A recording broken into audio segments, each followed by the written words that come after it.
You know what's strange? You think you're a pretty smart person, and honestly, you're probably right. You're informed, you think things through, you don't fall for obvious traps. And most of the time, your judgment feels solid. But here's what psychology has found, again and again, across decades of research. The people who are most wrong about their own intelligence are also the least able to see it. Because the very thinking that would help them catch the problem is the thinking that isn't working properly. So this isn't really about whether you're smart. It's about whether your brain is giving you an accurate picture of itself. Here are 7 signs it probably isn't. Sign 1. Illusory superiority. Ask most people to rate their own intelligence, their driving, their fairness, their judgment, and the majority will place themselves above average. And statistically, that's impossible. More than half of people simply cannot be above average at the same time.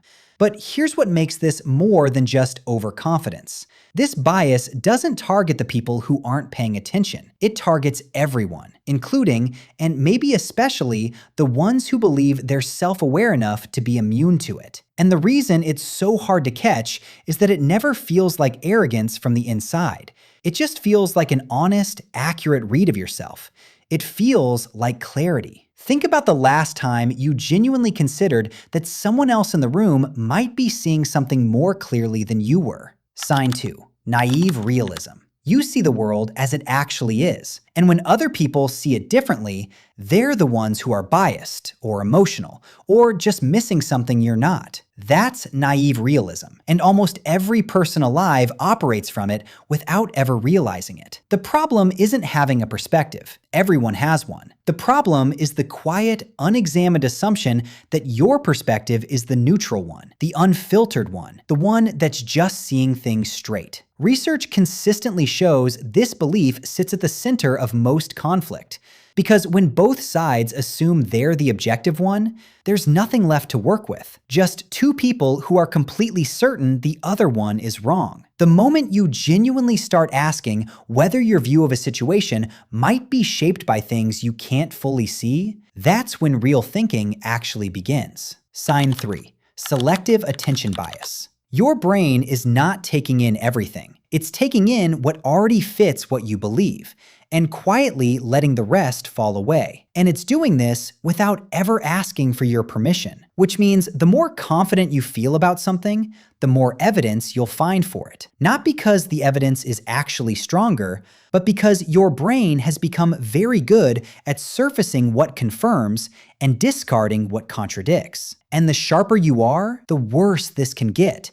Because intelligent people are often better at building the case for why the evidence on their side counts, and the evidence against them doesn't. When was the last time you went actively looking for proof that you were wrong about something you felt completely sure of? Sign 4. The fluency illusion. When something is easy to follow, easy to read, easy to hear, easy to track, the brain codes that smoothness as understanding. But ease and comprehension are not the same thing. You can move through an explanation without friction and still have no real working model of how it actually functions. The test is simple. Try rebuilding the idea from scratch, in your own words, with no borrowed terms, just the actual mechanics of how it works. That's exactly why people walk out of lectures feeling like they absorbed everything, and then can't reconstruct a single piece of it the following day. The experience of understanding and the reality of it are 2 very different things. Sign 5. Overclaiming effect. In study after study, people claim familiarity with things that don't exist, invented concepts, fictional events, made-up terminology,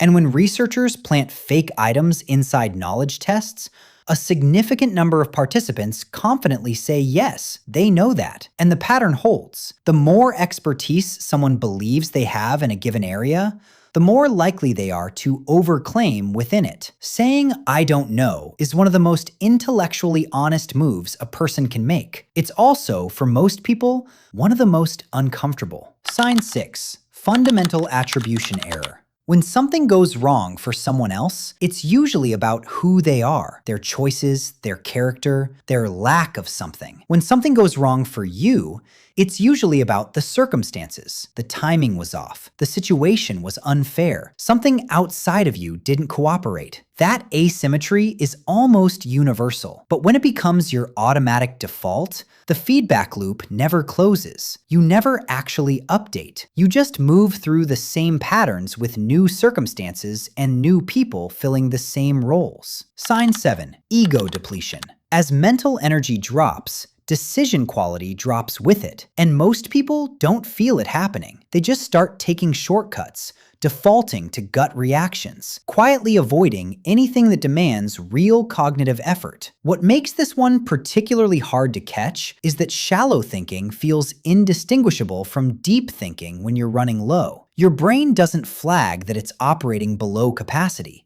It just lowers the bar and keeps moving, and you experience it as thinking clearly. None of these feel like a problem from the inside. They feel like clear thinking. They feel like confidence. They feel like just being you. Drop in the comments which one landed. Subscribe to PsychologyOrbis.